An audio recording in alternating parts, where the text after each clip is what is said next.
Hey guys, so in my Q1 wrap up, I mentioned that I had read the Graveyard book in a class that I was in from my PhD program, and that it was the first time I'd finally read the Graveyard book by Neil Gaiman, and I had a lot of thoughts.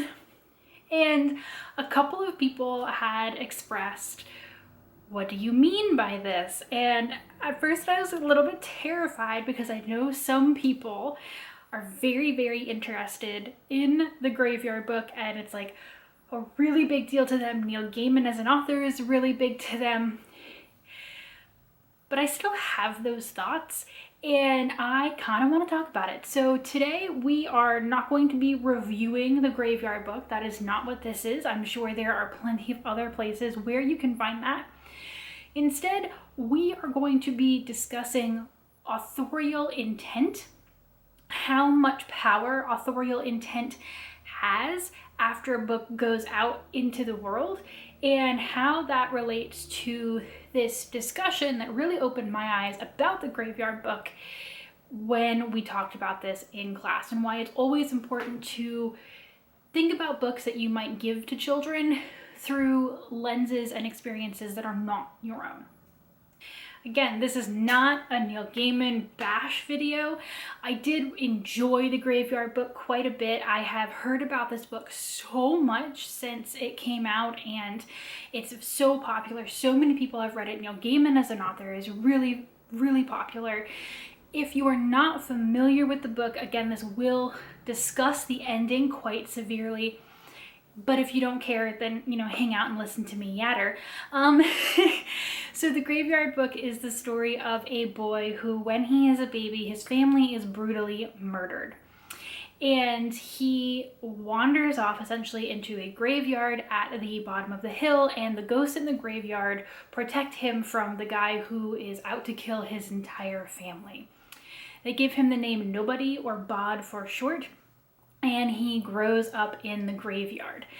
The Graveyard book happens over a great deal of time, basically his entire childhood and adolescence, young adolescence, and he gets into some different adventures. There are other spirit creatures, and all the while there are some recurring characters, and this man Jack, who wants to finish the job that he started when he was unable to kill Bod and thus kill off his entire family, eventually leading to a confrontation with Jack where Bod outsmarts him. So all of that is irrelevant to this discussion, but it's also not, because we are just focusing on the way this book ends for this video, and the fact that it still gives me pause now, having gone through this thought process about the book. So for context, I was in a PhD level course on social issues in children's literature, and we read the Graveyard book for a unit. We were looking at families and how unique family structures are represented in children's literature. And so the Graveyard book is often considered a story of found family, a story of adoption. Bod is human, but he is raised not by a typical family structure, but literally by this entire graveyard full of ghosts. He does technically have like a mom and a dad, but it's a very found family, very extended family situation. So of course the unit that you read a book for is going to inform your thinking, right? And we had to write small papers on the family structure within the Graveyard book and how it related to the academic text that we read, blah, blah, blah. I'm not going to bore you with that. But the point is that we were looking at this book through the lens of unique family structure and representation of non-traditional families, and how those can speak to kids, especially in the metaphorical sense, because obviously I'm pretty sure nobody's actually being raised by ghosts out there, but whatever. But that was the whole discussion that we were having around this book. This discussion is then complicated by when we go to class, the professor plays this video of Neil Gaiman talking during an interview. And he is talking about how he came up with the idea for the Graveyard book.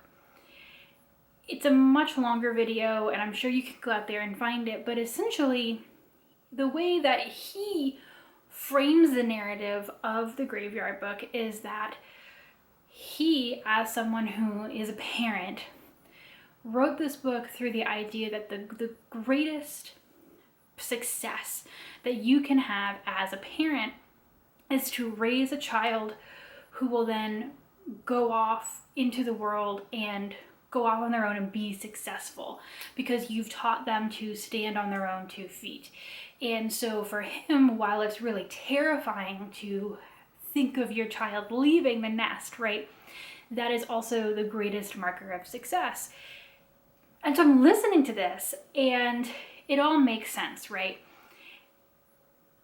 But of course you already can maybe start to see a tension, because the Graveyard Book is not a book for parents. The Graveyard Book is ostensibly a book for children. It doesn't mean parents can't read it. It doesn't mean they can't read it and get that out of it. However, we shelve this book in the children's section, we market it at children, and we have children read it in school. The Graveyard Book is assigned, I know at least when I was working at a public library, kids were assigned it in reading lists. So this is a book written and marketed and assigned to children. So here is how the Graveyard Book ends. Bod has come of age, he's becoming a teenager, and he is beginning to lose the ghostly powers that he has learned living in the graveyard. And he is told by Silas, his protector all these years, that the time has come. You know, he's growing up, he has to leave the graveyard, he has to go out into the world and live a real human life. This idea that, you know, he's done a lot of great things in the graveyard, but he has not been moving forward with his life, and now is the time to do that. He will unfortunately forget everything that has happened to him in the graveyard. If he returned to the graveyard, he would not see nor remember any of the ghosts as people. And so he goes and he says goodbye to many of the characters that we've met along the way. He picks up this bag that Silas has packed for him, and he exits the graveyard off into the world. This is not an uncommon storyline in children's books. This metaphor for growing up where you lose access to some kind of special magic of childhood, but in doing that you grow and evolve. It's the story of a Bildungsroman, you know, coming of age stories. This is a very popular trope. Kind of sad that you have to lose magic as an adult, but it's not uncommon, right? So when I read it the first time, I went, that's what this is. It is a metaphor for growing up, and to grow up means to make sacrifices, but it also means to stand on your own. And even though Bod will forget the ghosts, they have raised him so well in character that he can leave the graveyard and go out into the world successfully. So we've read the book, we've watched this interview, and then we do small group discussion. And by this point, I'm jiving with all this, right? Like, it all makes sense to me. I liked the book. I thought it ended kind of abruptly, but that was really my only thought about the ending. And then we are talking about whether or not we would give this book to children. And someone at the table says, I would absolutely not. And I was like, why? I mean, so many people give this book to children. It is given to so many children. And this person says, yeah, I'd never read this before, but reading it for this, I just can't believe that we give this to so many children, because this could be an incredibly painful story. And so we started talking about, well, yeah, it's not great. You know, when, like I said, you know, when you grow up and you lose magic, and it's just no. This is a foster care story that could really hurt some kids.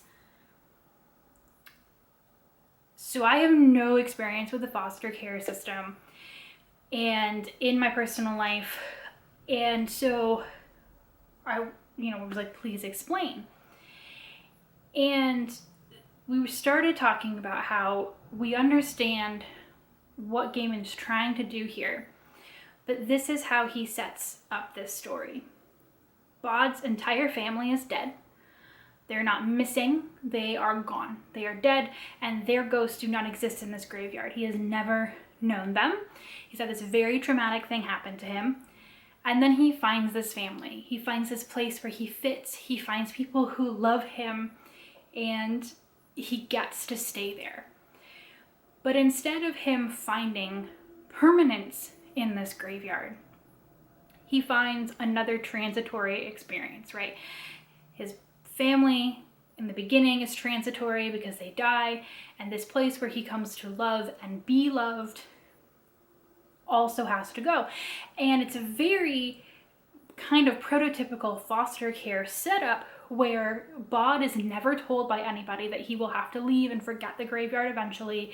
It's just one day he shows up at Silas's house. Silas already has his bag packed for him, which is very much the trash bag, you know, put everything in a trash bag and go to another home scenario. And then he is told to leave. He has no choice in the matter, and he will never get to go back. And he is being forced out into the world on his own.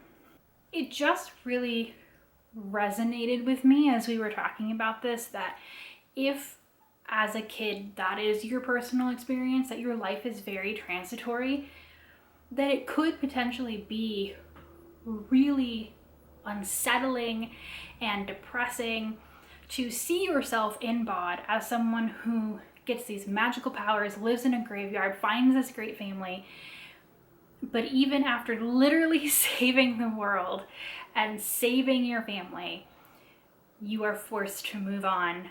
No choice, your stuff is packed up for you, and you are told to leave and that you can never come back. And that is probably one of the moments in that class that has stayed with me for such a long time. Like, this class has been over for a while now. This was very early in the semester. And that's just the kind of conversation that is so meaningful to have with other people. Because for me, as someone who loved the writing, loved the book, loved the story, and knows that this book is very often assigned or given to children, I was fairly predisposed to like it and maybe not interrogate it. And then having this interview with Neil Gaiman, seeing what he was trying to do, I was like, okay, all of this makes sense to me. And it just took someone else's experience to really open my eyes that despite all of this, Roland Barthes was a philosopher who said the author is dead. And this is something I definitely subscribe to myself, which is that any reader given a book, they will make of that book their own experience, essentially. And we will take things that have happened to us and we will map them onto that book. And no one person's reading experience will be the same as another person's. We will all take and make unique things with every text, even though we're reading the same words.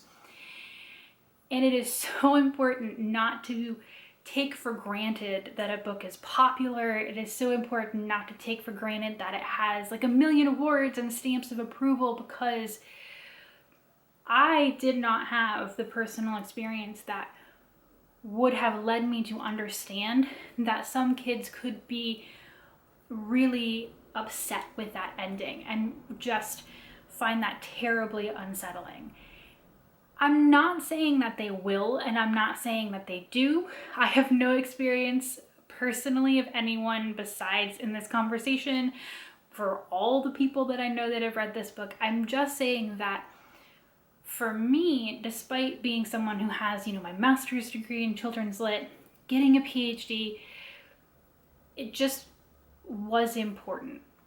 It was important in that moment to listen and to understand and to be reminded to really try to think beyond myself with every book that I read, especially books for children, and to make sure that I'm not just recommending a book because someone else recommended it, but that I have really thought about it myself carefully.